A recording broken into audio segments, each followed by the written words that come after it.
Atención, Nikola Tesla narra su experiencia con Edison y predice el futuro en 1926. El encuentro con Edison fue un evento memorable en mi vida. Me asombró este hombre maravilloso que sin las primeras ventajas en la formación científica ya había logrado tanto. Cuando la tecnología inalámbrica se aplique perfectamente, toda la Tierra se convertirá en un cerebro enorme, que en realidad lo es. Todas las cosas son partículas de un todo real y rítmico. Mientras reviso los eventos que han ocurrido en mi vida, me doy cuenta de lo sutiles que son las influencias que dan forma a nuestros destinos. Un incidente de mi juventud puede servir para ilustrar. Un día de invierno logré escalar una montaña empinada en compañía de otros chicos. La nieve era bastante profunda y un viento cálido del sur no hacía adecuado para nuestro propósito. Reflexionamos lanzando bolas que rodarían por una cierta distancia, recogiendo más o menos nieve, e intentamos superarnos en este apasionante deporte. De repente, vimos que una bola iba más allá del límite y se agrandaba en proporciones enormes hasta que se volvió tan grande como una casa, y tremendamente se unió en el valle que estaba más abajo por una fuerza que hizo temblar el suelo. Miré hechizado, incapaz de comprender lo que había sucedido. Durante semanas la imagen de la avalancha permanecía ante mis ojos, y desde entonces me pregunté cómo algo tan pequeño podía crecer a un tamaño tan inmenso. Estaba fascinado sobre la magnificencia de las pequeñas acciones, y años después, cuando me dediqué al estudio experimental de resonancia mecánica y eléctrica, me interesé mucho desde el principio. Posiblemente si no hubiera sido por esa poderosa impresión, es posible que no hubiera seguido la pequeña chispa que obtuve con mi bobina y nunca llegara a desarrollar mi mejor invento. Me ofrecieron un puesto en París que acepté con mucho gusto. Nunca podré olvidar la profunda impresión que esa mágica ciudad produjo en mi mente. Durante varios días después de mi llegada, deambulé por las calles y me desconcerté por completo por tanto espectáculo. Las atracciones eran muchas e irresistibles. Había mucho que hacer. Había tenido una vida bastante extenuante, algo que podría denominarse como moda rooseveltiana. Todas las mañanas, independientemente del clima, iría del Boulevard Saint-Marcel, donde residía, a una casa de baños en el Sena. Me zambulliría en el agua y realizaría el circuito 27 veces para luego caminar por una hora y llegar a Évry, donde estaba ubicada la fábrica de la compañía. Allí tomaría el desayuno a las 7:30 de la mañana y luego empezaría ansiosamente la hora del almuerzo. Mientras tanto, trabajaría junto al director de la obra, el señor Charles Batchelor, asistente y amigo íntimo de Edison. Durante ese tiempo estuve en contacto con algunos estadounidenses quienes me tomaron mucho aprecio debido a mi habilidad en el billar. En ese entonces me decepcioné enormemente debido al fracaso total de mis intentos de reunir capital para mis investigaciones. Y cuando el señor Batchelor me presionó para que fuera a Estados Unidos con miras a rediseñar las máquinas Edison, estuve decidido a probar mi fortuna en esa tierra de la promesa dorada. Vendí mis modestos activos, aseguré alojamiento y llegué a la estación de ferrocarril. Mientras el tren salía, en ese momento descubrí que mi dinero y boletos habían desaparecido. ¿Qué haré?, era la pregunta. Tuve mucho tiempo para deliberar, pero tuve que decidir mientras corría junto al tren, con sentimientos opuestos surgiendo en mi cerebro como oscilaciones de condensador. La solución, ayudada por la destreza, llegó en el último momento, y al pasar por las vivencias habituales, logré embarcarme rumbo a New York con los restos de mis pertenencias, algunos poemas y artículos que había escrito, y un paquete de cálculos relacionados con las soluciones de una integral irresolvible, además de los planos de mi máquina voladora. Ojalá pudiera poner en palabras mi primera impresión de este país. En los cuentos árabes leí cómo las personas fueron llevadas a una tierra de ensueño para vivir aventuras encantadoras. Mi caso era todo lo contrario. Me habían llevado de un mundo de ensueño a uno de realidades. Lo que había dejado atrás era hermoso, artístico y fascinante. Pero lo que vi aquí fueron máquinas, algo tosco y poco atractivo. Un policía corpulento estaba haciendo girar su bastón que me pareció tan grande como un tronco. Me acerqué a él cortésmente con la solicitud de que me ayudara a ubicarme. 6 cuadras más abajo, luego a la izquierda, dijo el policía mirándome de forma amenazante. ¿Esto es América?, me pregunté con dolorosa sorpresa. Está un siglo por detrás de Europa en civilización. Y sin embargo, cuando fui al extranjero en 1889, habiendo transcurrido 5 años desde mi llegada aquí, Estaba convencido de que estaría más de 100 años por delante de Europa, y nada ha pasado para cambiar mi opinión. El encuentro con Edison fue un evento memorable en mi vida. Me asombró este hombre maravilloso que sin las primeras ventajas en la formación científica ya había logrado tanto. Había estudiado una docena de idiomas, profundizado en la literatura y el arte, y había pasado mis mejores años leyendo todo tipo de cosas que caían en mis manos, desde la Principia de Newton hasta las novelas de Paul de Kock, y sentí que la mayor parte de mi vida se había desperdiciado, pero no pasó mucho tiempo antes de que reconociera que era lo mejor que podía haber hecho. En unas pocas semanas me había ganado la confianza de Edison, y se produjo de esta manera. El SS Oregon, el barco vapor más rápido en ese momento, tenía sus 2 máquinas de iluminación desactivadas y su navegación se retrasó, ya que la superestructura se había construido después de su instalación. Era un problema imposible de resolver. La situación era grave y Edison estaba muy molesto. Por la noche me llevé los instrumentos necesarios y subí a bordo del barco donde pasé la noche. Los dínamos estaban en muy mal estado, con varios cortocircuitos y roturas, pero con la ayuda de la tripulación logré ponerlos en marcha. A las 5 de la mañana, cuando pasaba por la Quinta Avenida de camino a la tienda, me encontré con Edison y Batchelor, además de algunos otros que regresaban a casa para descansar. «Aquí está nuestro parisino corriendo por la noche», dijo. Cuando le dije que venía del Oregon y había reparado ambas máquinas, me miró en silencio y se alejó sin decir una palabra más. Pero cuando se había alejado un poco, le escuché decirle a Batchelor: «Este hombre es realmente bueno». Y desde ese momento tuve total libertad para dirigir el trabajo durante casi un año. Mi horario habitual era a partir de las 10:30 am hasta las 5 am de la mañana siguiente, sin excepción de un día. Edison me dijo: «He tenido muchos asistentes y muy trabajadores, pero tú te llevas los aplausos». Durante este periodo diseñé 24 tipos diferentes de máquinas estándar con núcleos cortos y de patrón uniforme que reemplazaron a las antiguas. Mi jefe me había prometido $50,000 al completar esta tarea, pero resultó ser una broma pesada. Esto para mí fue un doloroso golpe y renuncié a mi puesto. Inmediatamente después, algunas personas se me acercaron con la propuesta de formar una empresa bajo mi nombre, a lo que acepté. Aquí finalmente hubo una oportunidad para desarrollar el motor, pero cuando le mencioné el tema a mis nuevos socios dijeron: «No queremos la lámpara, no nos importa este tema de la corriente alterna tuyo». En 1886 mi sistema de iluminación de arco fue perfeccionado y adoptado para la iluminación de fábricas y municipal. Yo estaba libre, pero sin otra posesión que un certificado de acciones bellamente grabado, pero de valor hipotético. Luego siguió un periodo de lucha en un nuevo medio para el que no estaba preparado. Pero al fin, la recompensa llegó en abril de 1887. La empresa eléctrica Tesla finalmente se organizó proporcionando un laboratorio e instalaciones. Los motores que construí allí eran exactamente como los había imaginado. No intenté mejorar el diseño, pero casi reproduje las imágenes de tal modo que aparecían en mi visión y la operación fue siempre como esperaba. A principios de 1888 se hizo un acuerdo con la empresa Westinghouse para la fabricación de motores a gran escala, pero aún había que superar grandes dificultades. Ellos no querían apartarse de sus formas estándar de aparatos y mis esfuerzos debían concentrarse en adaptar el motor a estas condiciones. Otra necesidad era producir un motor capaz de funcionar eficientemente a esta frecuencia en 2 cables, lo que no era fácil de lograr. A fines de 1889 mis servicios en Pittsburgh ya no eran esenciales. Regresé a Nueva York y reanudé el trabajo experimental en un laboratorio en Grant Street, donde comencé inmediatamente el diseño de máquinas de alta frecuencia. Los problemas de construcción en este campo inexplorado eran novedosos, bastante peculiares y encontré muchas dificultades. A pesar de esto, mi progreso fue tan rápido que me permitió exponer en mis conferencias en 1891.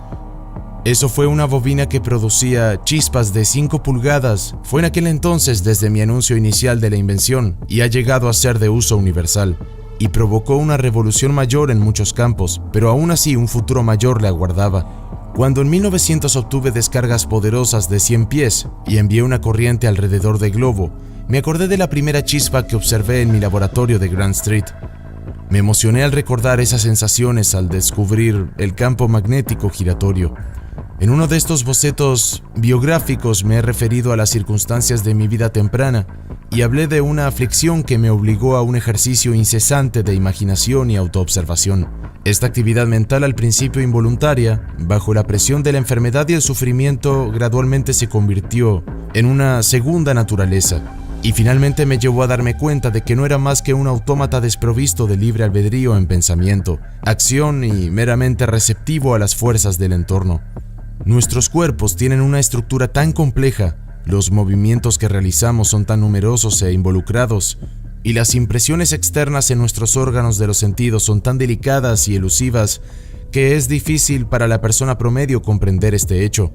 Somos autómatas enteramente, controlados por las fuerzas del medio que se arrojan como corchos en la superficie del agua, pero confundiendo la resultante de los impulsos del exterior con el libre albedrío. Los movimientos y otras acciones que realizamos son siempre salvavidas, y aunque aparentemente son bastante independientes entre sí, estamos conectados por vínculos invisibles. Un ser muy sensible y observador con su mecanismo altamente desarrollado, todo intacto, y actuando con precisión en obediencia a las condiciones cambiantes del entorno, está dotado de un sentido mecánico trascendente que le permite evadir peligros demasiado sutil para ser percibido directamente.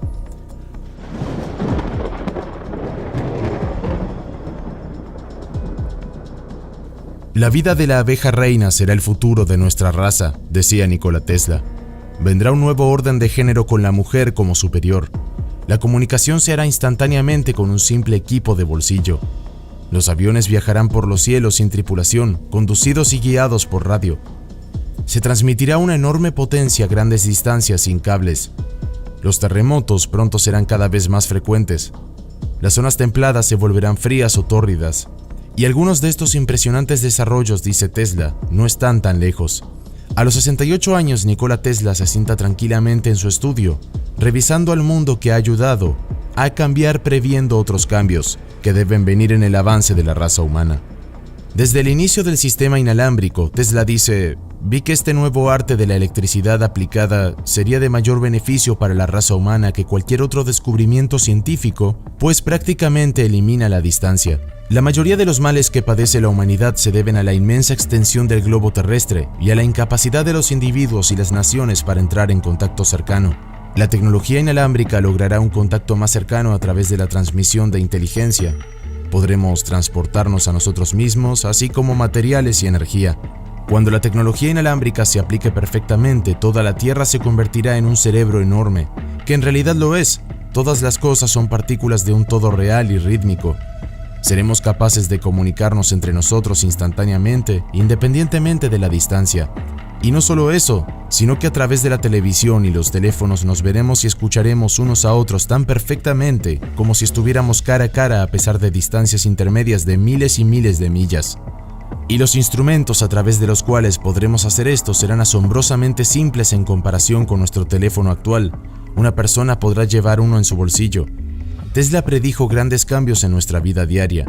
Podremos presenciar y escuchar eventos, la toma de posesión de un presidente, el juego de una serie mundial, los estragos de un terremoto o el terror de una batalla, como si estuviéramos presentes ahí mismo. Cuando la transmisión inalámbrica de energía sea un hecho, se revolucionará el transporte comercial y la transmisión. Las imágenes en movimiento ya se han transmitido de forma inalámbrica a corta distancia. Más adelante la distancia será ilimitada. Es más probable que el periódico local se imprima de forma inalámbrica en el hogar durante la noche. La gestión doméstica, es decir, los problemas de calefacción, luz y mecánica, todo esto se facilitará a través del beneficio de la energía inalámbrica. Las fronteras internacionales se borrarán en gran medida y se dará un gran paso hacia la unificación y la existencia armoniosa de las diversas razas que habitan el mundo. La tecnología inalámbrica no solo hará posible el suministro de energía a regiones, por inaccesibles que sean, sino que será eficaz políticamente al armonizar los intereses internacionales, creará entendimiento en lugar de diferencias. Quizás la aplicación más valiosa de la energía inalámbrica será la propulsión de máquinas voladoras que no llevarán combustible y que estarán libres de limitaciones de los aviones actuales. Viajaremos de New York a Europa en pocas horas. Preveo que el desarrollo de la máquina voladora superará al del automóvil y espero que el señor Ford haga una gran contribución a este progreso. Se resolverá el problema de estacionar automóviles y se adecuarán caminos separados para el tráfico comercial y particular. Surgirán torres de estacionamiento en nuestras grandes ciudades y las carreteras se multiplicarán por pura necesidad, O finalmente se volverán innecesarias cuando la civilización cambie las ruedas por alas. Las reservas internas de calor del mundo, indicadas por frecuentes erupciones volcánicas, se aprovecharán para fines industriales. En el artículo que escribí hace 20 años, definí el proceso para convertir parte del calor recibido del Sol en la atmósfera para uso humano. Mi proceso ha sido cuidadosamente elaborado y es racional. El señor Tesla considera el surgimiento de la mujer como uno de los presagios más profundos para el futuro. Dice Tesla que para cualquier observador capacitado e incluso para los que no tienen formación sociológica, que una nueva actitud hacia la discriminación sexual se ha apoderado del mundo a lo largo de los siglos. Esta lucha de la mujer hacia la igualdad de género terminará en un nuevo orden con la mujer como superior. La mujer moderna, que anticipa fenómenos meramente superficiales, el avance de un sexo no es más que un síntoma superficial de algo más profundo y más potente que fermenta en el seno de la raza humana. No es en la limitación física superficial de los hombres que las mujeres afirmarán primero su igualdad y luego su superioridad, sino en el despertar del intelecto de las mujeres. La adquisición de nuevos campos de actividad por parte de las mujeres y su integración gradual de liderazgo embotará y finalmente se disipará. Las sensibilidades femeninas ahogarán el instinto maternal, de modo que el matrimonio y la maternidad se volverán aborrecibles. Entonces la civilización humana se acercará cada vez más a la civilización perfecta de las abejas. El centro de toda la vida de las abejas es la reina. Ella domina la colmena no por derecho hereditario, ya que puede ser cualquier huevo, sino porque es el útero de esta raza de insectos. Hay vastos ejércitos sexualizados de trabajadores cuyo único objetivo y felicidad en la vida es el trabajar duro. Es la perfección del comunismo de la vida cooperativa socializada en la que todas las cosas, incluidos los jóvenes, son propiedad e interés de todos. Hay tres formas por las cuales la energía que determina el progreso humano se puede incrementar. Primero, podemos mejorar a las personas. Esto en el caso de la humanidad significaría la mejora de las condiciones de vida, la salud, la composición genética, etc. En segundo lugar, podemos reducir las fuerzas de fricción que impiden el progreso, como la ignorancia, la locura y el fanatismo religioso. Tercero, podemos multiplicar la energía humana encadenando las fuerzas del universo como la del sol, el océano, el viento y las olas. En el 2100, la higiene y la cultura física serán reconocidas como ramas de la educación y de gobierno. El secretario de Higiene o Cultura Física será mucho más importante en el gabinete que el presidente de los Estados Unidos, que ocupará el cargo en el 2035, que el secretario de Guerra. La contaminación de nuestras playas, como la que existe hoy en día alrededor de la ciudad de Nueva York, parecerá tan impensable para nuestros hijos y nietos como nos parece la vida sin agua potable. Nuestro suministro de agua será supervisado mucho más cuidadosamente y solo un lunático beberá agua sin tratar. Estoy convencido de que dentro de un siglo el café, el té y el tabaco ya no estarán de moda. Sin embargo, el alcohol se seguirá consumiendo, no como un estimulante, sino que parecerá un verdadero elixir de vida. La abolición de los estimulantes no se producirá por la fuerza. Simplemente ya no estará de moda envenenar el cuerpo con sustancias nocivas. Habrá suficientes productos a base de trigo para alimentar al mundo entero, incluidos los millones de habitantes de China e India que ahora están crónicamente al borde de la inanición. La tierra es generosa, y donde su generosidad falla, el nitrógeno extraído al aire la volverá a fertilizar. Desarrollé un proceso para este propósito en 1900. Mucho antes de que amanezca el próximo siglo, la reforestación sistemática y la gestión científica de recursos naturales habrá puesto fin a todas las devastadoras sequías, incendios forestales e inundaciones. La utilización universal de la energía hidráulica y su transmisión a larga distancia abastecerá a todos los hogares con energía barata y se prescindirá de la necesidad de quemar combustible. Hoy los países más civilizados del mundo gastan un máximo de sus ingresos en presupuestos de guerra y un mínimo en educación. El siglo XXI invertirá en este orden. Será más glorioso luchar contra la ignorancia que morir en el campo de batalla. Los periódicos del siglo XXI darán un mero espacio en las últimas páginas o los relatos de crímenes o controversias políticas, pero encabezarán en las primeras páginas la proclamación de nuevas hipótesis científicas. Progresar en este sentido será imposible mientras las naciones persistan en la práctica salvaje de matarse unas a otras. Al igual que otros inventores, en un momento creí que la guerra podría detenerse haciéndola más destructiva, pero descubrí que estaba equivocado. Subestimé el instinto combativo del hombre, que tardará más de un siglo en desarrollarse. No podemos abolir la guerra proscribiéndola, no podemos terminarla desarmando a los fuertes. La guerra no puede detenerse haciendo que los fuertes sean débiles. sino haciendo que cada nación sea débil o fuerte pero capaz de defenderse. He tenido la suerte de desarrollar una nueva idea y de perfeccionar los medios por los que se puede utilizar principalmente para la defensa. Mi invento requiere una gran planta, pero una vez que se establezca será posible destruir cualquier cosa, hombre o máquina que se acerque en un radio de 200 millas. Podría, por así decirlo, proporcionar un muro de poder que ofrezca un obstáculo insuperable contra cualquier agresión efectiva. Si ningún país puede ser atacado con éxito, no puede haber ningún propósito en la guerra. Quiero aclarar muy explícitamente que esta aventura mía no contempla el uso de los llamados rayos de la muerte. Los rayos no son aplicables porque no se pueden producir en las cantidades necesarias y disminuyen rápidamente en intensidad con la distancia. No digo que no haya varias guerras destructivas antes que el mundo acepte mi regalo. Puede que no viva para ver su aceptación, pero estoy convencido de que dentro de un siglo todas las naciones se volverán inmunes a los ataques. En la actualidad sufrimos el trastorno de nuestras civilizaciones porque aún no nos hemos adaptado completamente a la era de las máquinas. La solución de nuestros problemas no está en destruir, sino en dominar las máquinas. Innumerables actividades aún realizadas por manos humanas hoy serán realizadas por autómatas. En este mismo momento, los científicos que trabajan en los laboratorios de las universidades estadounidenses están intentando crear lo que se ha descrito como una máquina pensante. Anticipé este desarrollo, de hecho, construir robots. Hoy el robot es un hecho aceptado, pero el principio no se ha llevado lo suficientemente lejos. En el siglo XXI, el robot ocupará el lugar que ocupaba el trabajo esclavo en la civilización antigua. No hay ninguna razón para que la mayor parte de esto no suceda en menos de un siglo, liberando a la humanidad para que persiga sus aspiraciones más elevadas.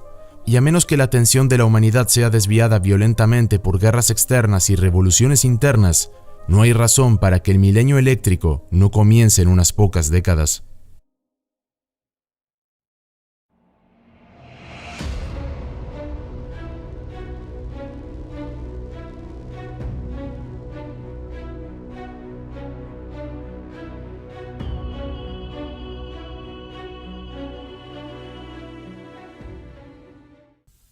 Esto es Universo Consciente. Si te ha gustado este video, puedes dar like, comentar o suscribirte. ¡Vamos, inténtalo! Te estamos esperando.